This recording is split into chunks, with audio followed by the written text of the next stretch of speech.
आज हम व्याकरण के भाग शब्द शक्ति के बारे में पढ़ेंगे। तो सर्वप्रथम शब्द शक्ति क्या है, इसकी परिभाषा। शब्द की वह शक्ति जिसके द्वारा उसका अर्थ ज्ञात हो शब्द शक्ति कहलाती है। फिर से देख लीजिए, शब्द की वह शक्ति जिसके द्वारा उसका अर्थ ज्ञात हो शब्द शक्ति कहलाती है। उदाहरण के लिए, जैसे पहला, धोबी गधे पर भार लादता है। दूसरा, इन गधों के दिमाग में कुछ नहीं बैठता। तीसरा, सीता हरण तात जनी कहूं पिता सन जाई, जो मैं राम तो कुल सहित कहि दशानन जाय। तो यहाँ पर शब्द शक्ति की परिभाषा को और विस्तृत रूप देने के लिए 3 उदाहरणों को दिया गया है। तो पहला उदाहरण है, धोबी गधे पर भार लादता है। तो इन तीनों वाक्यों में से पहले वाक्य में गधे शब्द का अर्थ पशु विशेष से है। तो धोबी गधे पर भार लादता है, धोबी गधे पर। तो यहाँ पे जो गधा शब्द है, तो गधे शब्द का अर्थ जो है पशु विशेष से है, जिसका कार्य है भार ढोना। तो गधे का कार्य क्या है? भार ढोना। तो इस प्रकार शब्द के साधारण अर्थ को मुख्यार्थ कहते हैं। इस प्रकार शब्द के साधारण अर्थ को मुख्यार्थ कहते हैं। साधारण अर्थात धोबी गधे पर भार लादता है, इसका कोई दूसरा अर्थ नहीं निकलता है। यह साधारण वाक्य है और इस साधारण वाक्य से साधारण सा अर्थ निकलता है कि जो है धोबी क्या करता है? गधे पर भार लादता है। तो ये क्या है? मतलब यह वाक्य पढ़ने के तुरंत दौरान ही समझ में आ जाता है कि हाँ, धोबी गधे पर भार लादता है, इसका अन्य कोई अर्थ नहीं निकलता। तो इसलिए इस प्रकार शब्द के इस साधारण अर्थ को क्या कहते हैं? मुख्य अर्थ, यानी कि जो मुख्य अर्थ निकलता है, इससे कोई दूसरा अन्य अर्थ नहीं है। तो इस वाक्य से मुख्य अर्थ निकलता है, इसीलिए इसे मुख्यार्थ कहते हैं। मुख्यार्थ को अविधेयार्थ अथवा वाच्यार्थ भी कहते हैं और इस अर्थ को बताने वाली शक्ति को अविधा शब्द शक्ति कहते हैं। तो जो इस साधारण अर्थ को जो शक्ति बताती है, उस शक्ति को क्या कहते हैं? अविधा शब्द शक्ति। अब आते हैं दूसरे वाक्य में। तो दूसरा वाक्य है, इन गधों के दिमाग में कुछ नहीं बैठता। तो दूसरे वाक्य में गधे शब्द से मूर्ख अर्थ दिया जा सकता है, यानी कि इस वाक्य से किसी अन्य अर्थ की प्राप्ति होती है। किस प्रकार? इन गधों के दिमाग में कुछ नहीं बैठता। ऐसे तो गधा क्या है? एक पशु है। तो पशु में तो क्या है? पशु में जो है समझने और सोचने की क्षमता नहीं होती, लेकिन यहाँ पर गधे शब्द का प्रयोग किसी अन्य के लिए किया गया है। तो कहते हैं कि क्योंकि पशु के दिमाग में कुछ समझने की योग्यता नहीं है, तो इस प्रकार के शब्द में कुछ समझने में बाधा पड़ती है। तो इन्हें ये नहीं समझ, गधों के दिमाग में कुछ नहीं बैठता। तो पशुओं के दिमाग में तो वैसे भी कुछ नहीं बैठता, क्योंकि पशुओं में सोचने और समझने की क्षमता नहीं होती। तो ऐसे में जो है इस वाक्य के अर्थ को समझने में बाधा होती, क्योंकि यह वाक्य जो है साधारण वाक्य नहीं है और इसका कोई साधारण अर्थ नहीं निकलता और किसी अन्य अर्थ की प्रकृति होती, यानी किसी अन्य अर्थ की प्राप्ति हो रही है। इसे लक्ष्यार्थ कहते हैं और इस अर्थ को बताने वाली शक्ति को लक्षणा शब्द शक्ति कहते हैं। तीसरे वाक्य में श्री राम जटायु से कह रहे हैं। देखिए तीसरा वाक्य क्या है? सीता हरण तात जनी कहूं पिता सन जाई, जो मैं राम तो कुल सहित कहि दशानन जाय। तो कहते हैं कि श्री राम जटायु से कह रहे हैं, हे तात, सीता हरण का समाचार स्वर्ग में जाकर पिता दशरथ से मत कहना। क्योंकि जाने श्री राम जो है जटायु से कहते हैं, जटायु जब अपनी अंतिम यात्रा कर रहे होते हैं, जब वो मृत्यु को प्राप्त करने वाले होते हैं, तब जब वो जंगल में मिलते हैं उनसे, तब वो कहते हैं कि हे तात, सीता हरण का समाचार, कि रावण जो है सीता का हरण कर चुके, इस बात का समाचार स्वर्ग में जाकर पिता दशरथ से मत कहना। यदि मैं राम हूँ तो रावण तो स्वयं कुटुंब सहित वहां जाकर कह देगा। मैं तो राम हूँ और रावण तो स्वयं कुटुंब सहित अर्थात परिवार के साथ वहां जाकर कह देगा। तो यहाँ पे इन्होंने व्यंग देकर के उनके लिए व्यंग देकर ये बात कही है। तो यहाँ व्यंग्यार्थ द्वारा एक अलग अर्थ निकलता है, इन्होंने व्यंग कसा है, ये व्यंग की बात उनके ऊपर कही है और इससे अर्थ तीसरा अर्थ निकलता है। तीसरा कौन सा अर्थ? कि मैं तो राम हूं, अतः रावण को वंश सहित मार दूंगा। जब मैं रावण को वंश सहित मार दूंगा तो रावण क्या, पहले वाक्य में इन्होंने क्या कहा, सीता हरण का समाचार स्वर्ग में जाकर पिता दशरथ से मत कहना। क्यों मत कहना? क्योंकि यदि मैं राम हूं तो रावण तो स्वयं कुटुंब सहित वहां जाकर कह देगा। वो कब जाएगा कुटुंब सहित? तो यहाँ पे उसका जवाब देते हैं कि मैं राम, अतः रावण को वंश सहित मैं मार दूंगा। जब वो उसे वंश सहित मारेंगे तो वो अपने कुटुंब सहित कहाँ जाएगा? स्वर्ग। तो वो स्वर्ग जाकर के वो खुद ही जो है सीता हरण का समाचार वहां पर सुना देगा। तो वो खुद ही बोले। तो यहाँ पे इन्होंने ये व्यंग की बात कही है कि मैं राम हूँ तो मैं तो जब उसे मारूंगा तो वो स्वर्ग तो वो ही चल जाकर के, रावण जो है अपने कुटुंब सहित जाकर के स्वर्ग में ये समाचार जो है पिता दशरथ को दे देगा। तो इसलिए कहते हैं हे तात जो है आप जो है राजा दशरथ को यानी पिता को ये बात मत कहना। तो यहाँ पे व्यंग कहा गया है। तो रावण को, अतः रावण को वंश सहित मार दूंगा, इस प्रकार का अर्थ बताने वाले शब्द को व्यंजना शब्द शक्ति कहते हैं।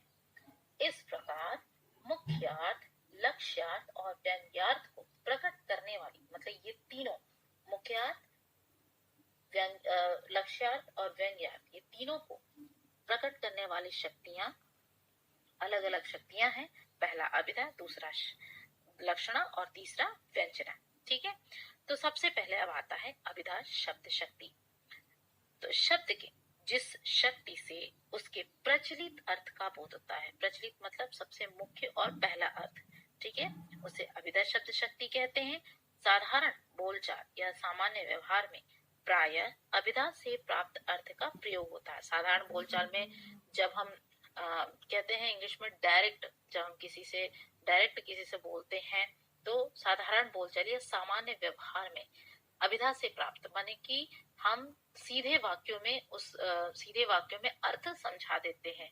कोई उसका तीसरा या व्यंग ये सब नहीं, बल्कि सीधे अर्थ में जो है उस वाक्य का अर्थ जो है हम समझा साधारण बोलचाल में। तो कहते हैं प्राय अभिधा से प्राप्त। तो साधारण बोलचाल या सामान्य व्यवहार में प्राय अभिधा से प्राप्त, जो कि साधारण बोलचाल की भाषा होती है, जो साधारण अर्थ में जो समझा सके, ऐसे अभिधा से प्राप्त अर्थ का प्रयोग किया जाता है। यही अर्थ अभिधेयार्थ, वाच्यार्थ या मुख्यार्थ भी कहलाता है।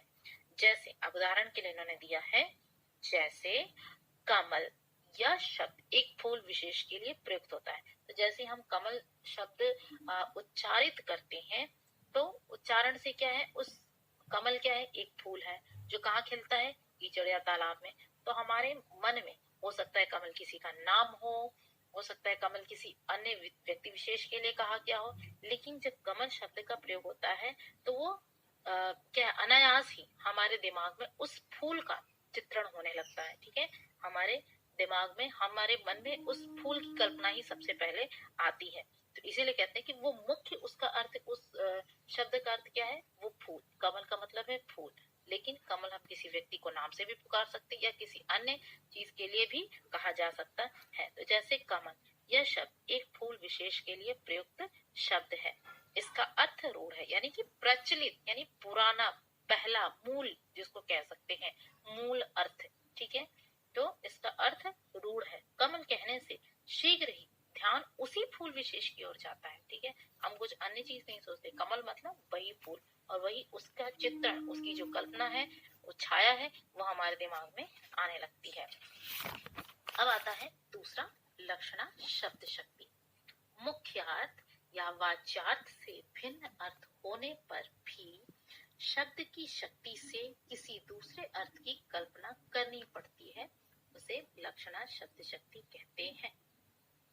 मुख्यार्थ या वाच्यार्थ से भिन्न अर्थ होने पर, मुख्यार्थ और वाच्यार्थ क्या था, कि मुख्यार्थ जो है शब्द का या वाक्य का साधारण अर्थ है, यानी उसे हम डायरेक्ट समझ सकते हैं। इंग्लिश में जैसे कहते हैं डायरेक्ट आप समझ सकते हैं कि हाँ उस एक कह सकते हैं उस शब्द का अर्थ हमारे दिमाग में, जैसे कमल, तो कमल तो हमें पता है कि कमल एक फूल है, लेकिन यहाँ लक्षणा शब्द शक्ति में क्या है, उसकी अर्थ से साधारण या मुख्य अर्थ से हटकर, ठीक है, उससे उसके मुख्य अर्थ से हटकर किसी दूसरे अर्थ की कल्पना करनी पड़ती, उससे थोड़ा सा हटकर उसके दूसरे अर्थ की कल्पना करनी पड़ती है। उसे लक्षणा शब्द शक्ति कहते हैं। ठीक है, मुख्यार्थ क्या है? जो मुख्य अर्थ या प्रचलित अर्थ दिखाता हो। जैसे राम को देख मिथिलावासी प्रफुल्लित हो गए। तो राम को देख क्या है? मिथिलावासी प्रफुल्लित हो गए। तो प्रफुल्लित होने का मतलब क्या होता है? खिलना, प्रफुल्लित होना, खिलना। देखिए इस वाक्य को कैसे वर्णित किया गया है। इस वाक्य में प्रफुल्लित का अर्थ लिखना होता है। इस वाक्य में क्या है? प्रफुल्लित का अर्थ लिखना होता है। प्रफुल्लित का अर्थ खिलना होता है, सॉरी। इस वाक्य में प्रफुल्लित का अर्थ खिलना होता है। ठीक है, खिलना होता है, जो फूल का गुण है। ठीक है, जो फूल का गुण है। लेकिन लक्षणा से इसका अर्थ होगा प्रसन्न हो गए। तो इस वाक्य में प्रफुल्लित का अर्थ क्या है? खिलना, प्रफुल्लित, जो कि फूल का गुण है। फूल क्या होता है? कली होती है, कली से धीरे धीरे वो प्रफुल्लित होकर क्या होता है? वो खिलता है। लेकिन यहाँ पर जो शब्द है राम को, यहाँ पे जो वाक्य है और इस वाक्य का जो संकेत जिसको और किया गया है, राम को देख मिथिलावासी प्रफुल्लित। अब यहाँ पे मिथिलावासी खिले नहीं, यहाँ पे उनके खिलने का मतलब है कि वे राम को देख करके क्या हो गए? प्रसन्न हो गए। तो यहाँ पे जो परिभाषा कहती है कि मुख्यार्थ या वाच्यार्थ से भिन्न, तो इसका जो है मुख्य अर्थ क्या है? प्रफुल्लित का मुख्य अर्थ, अगर इस शब्द से इसका अर्थ निकाले तो यह इसका मुख्य अर्थ है खिलना। ठीक है, प्रफुल्लित का अर्थ होता है खिलना। लेकिन इस वाक्य में इसका अर्थ दूसरा हो गया, यानी दूसरे अर्थ की प्राप्ति होती है। तो दूसरा अर्थ हो रहा है प्रफुल्लित का मतलब होता है क्या है? खुश होना, प्रसन्न होना। तो इस वाक्य में प्रफुल्लित अर्थ है खिलना, जो फूल का गुण है। लेकिन लक्षणा से यानी इस शब्द शक्ति से इसका अर्थ होगा प्रसन्न हो गया, यानी दूसरे अर्थ की प्राप्ति। साधारण अर्थ से दूसरे अर्थ की प्राप्ति। तो साधारण अर्थ है खिलना, इससे दूसरे अर्थ की प्राप्ति कौन सी हो रही है? प्रसन्न होना। इस तरह यह अर्थ ग्रहण करने में, वाक्य का अर्थ स्पष्ट करने में कठिनाई नहीं होती। तो इस तरह यह अर्थ ग्रहण करने से, इस अर्थ को ग्रहण करने से वाक्य का मुख्य अर्थ जो है उसे स्पष्ट करने में कठिनाई नहीं होती। अब आता है तीसरा, व्यंजना शब्द शक्ति। व्यंजन में भी उपसर्ग लगने से निमित्त व्यंजन का अर्थ हुआ एक विशेष प्रकार का अंजन। तो व्यंजन में भी उपसर्ग लगने से, ठीक है, उपसर्ग लगने से निमित्त अंजन व्यंजन का अर्थ हुआ एक विशेष प्रकार का अंजन। शब्द की जिस शक्ति से उसके मुख्यार्थ या लक्षणार्थ से अलग शब्द का बोध होता है उसे व्यंजना शब्द शक्ति कहते हैं। साधारण अर्थ में से समझ लीजिए क्या है कि यह जो है मुख्यार्थ यानी मुख्य अर्थ और लक्षणा यानी लक्ष्यार्थ से, उससे भी हटकर तीसरे, जहाँ तीसरे अन्य अर्थ की प्राप्ति होती है। ठीक है, पहले में आपने मुख्यार्थ में क्या पढ़ा? जिससे मुख्य अर्थ निकलता है, जिसका जो है शब्द से उसका मुख्य अर्थ निकलता हो। और शब्द शक्ति, व्यंजन में भी उपसर्ग लगने से निमित्त व्यंजन का अर्थ हुआ एक विशेष प्रकार का अंजन। तो व्यंजन में भी उपसर्ग लगने से, ठीक है, उपसर्ग लगने से निमित्त व्यंजन का अर्थ हुआ एक विशेष प्रकार का अंजन। शब्द की जिस शक्ति से उसके मुख्यार्थ या लक्षणार्थ से अलग शब्द का बोध होता है उसे व्यंजना शब्द शक्ति कहते हैं। साधारण अर्थ में से समझ लीजिए क्या है कि ये जो है मुख्यार्थ यानी मुख्य अर्थ और लक्षणा यानी लक्ष्यार्थ से, उससे भी हटकर तीसरे, जहाँ तीसरे अन्य अर्थ की प्राप्ति होती है। ठीक है, पहले में आपने मुख्यार्थ में क्या पढ़ा? जिससे मुख्य अर्थ निकलता है, जिसका जो है शब्द से उसका मुख्य अर्थ निकलता हो। और लक्षणा में आपने क्या पढ़ा कि मुख्य अर्थ से हटकर दूसरे अर्थ, मुख्य अर्थ से दूसरे अर्थ की प्राप्ति होती है। लेकिन यहाँ पर व्यंजना शब्द शक्ति से किसी अन्य शब्द उसके अर्थ से अलग ही, दोनों मुख्यार्थ और लक्षणार्थ से अलग इस शब्द का बोध होता है, उसे व्यंजना शब्द शक्ति कहते हैं। तो व्यंजना से प्राप्त अर्थ को व्यंग्यार्थ कहते हैं, क्योंकि यह व्यंग्य में बोला जाता है। और इस व्यंग्यार्थ इसलिए कहा जाता है कि इसमें व्यंग के द्वारा ही अर्थ की प्राप्ति होती है, व्यंग्य के द्वारा प्रचलित अर्थ की प्राप्ति होती है। किसके द्वारा? व्यंग्यार्थ इसलिए कहा गया है क्योंकि व्यंग्य के द्वारा इसमें तीसरे अर्थ की प्राप्ति होती है। किस प्रकार? अभी देखते हैं। जिस प्रकार आंख में लगा हुआ अंजन दृष्टि दोष को दूर करके निर्मल बना देता है। आंख में अंजन यानी कि अंजन किसे कहा गया है? काजल को। तो जिस प्रकार आंख में काजल लगा देने पर दृष्टि दोष को, काजल क्या करता है? दृष्टि दोष को यानी कि जो देखने की जो क्षमता है उसे, जो कमजोर जो क्षमता है उसे दूर करके वह निर्मल बना देता है। उसी प्रकार व्यंजना शब्द शक्ति शब्द के मूल में छुपे हुए अकथित अर्थ को भी व्यक्त करती है। अकथित का मतलब होता है बिना कहे हुए, ठीक है।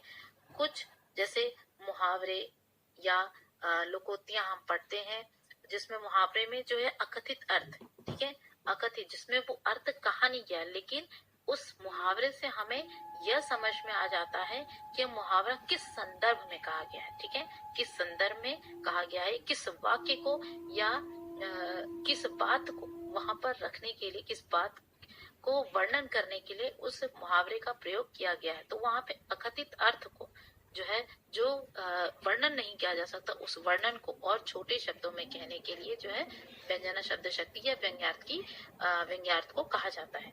फिर से देख लीजिए, व्यंजना से प्राप्त अर्थ को व्यंग्यार्थ कहते हैं। जिस प्रकार आंख में लगा हुआ अंजन यानी कि काजल जो है दृष्टि दोष को दूर करके उसे निर्मल बना देता है, उसी प्रकार व्यंजना शब्द शक्ति शब्द के मूल में छुपे हुए, ठीक है, शब्द के मूल में।